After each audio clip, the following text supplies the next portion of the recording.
Assalamualaikum, halo Besti. Kali ini aku bikin ketupat tapi irit gas loh Besti. Cuma direbus 40 menit tapi hasilnya itu kayak direbus 5 jam. Padat, kenyal, dan anti gagal. Tuh lihat deh Besti, cantik banget kan tekstur ketupatnya? So buat kalian yang belum subscribe channel ini, subscribe dulu yuk. Jangan lupa nyalain lonceng, komen, like, dan share ya Besti. Oke, lanjut ke resepnya. Di sini aku udah siapin 750 gram beras yang udah cuci bersih. Dan ini kita rendam dulu selama 1 jam. Dan di video kali ini aku pakai beras pulen. Kalau kalian pakai beras yang perah itu nggak usah direndam dulu 1 jam. Jadi habis cuci langsung aja ditiriskan ya Besti. Kalau udah langsung aja kita siapin ketupat yang udah dicuci bersih. Di sini aku pakai 10 pieces ukuran sedang. Buka di bagian ujungnya seperti ini dan kita masukin berasnya ya Besti. Saran dari aku biar gampang masukin ke ketupatnya, pastiin dulu berasnya udah kering ya Besti. Dan isi sampai 3/4 bagian.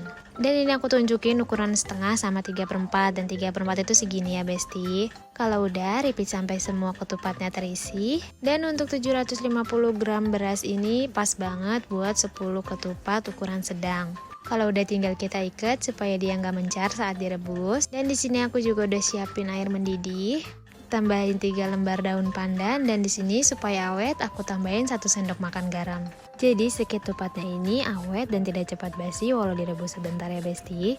Rebus selama 15 menit dari api mendidih.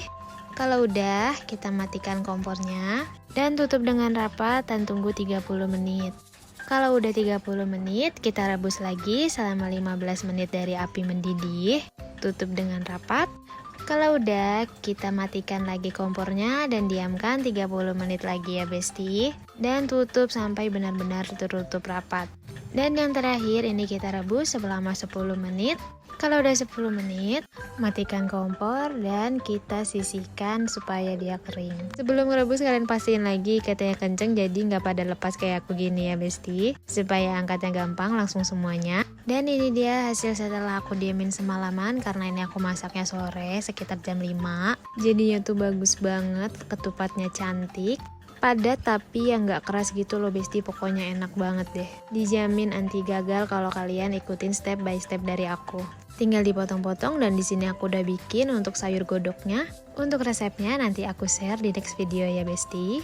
Segitu aja video dari aku. Terima kasih sudah menonton, selamat mencoba. See you next video. Wassalamualaikum.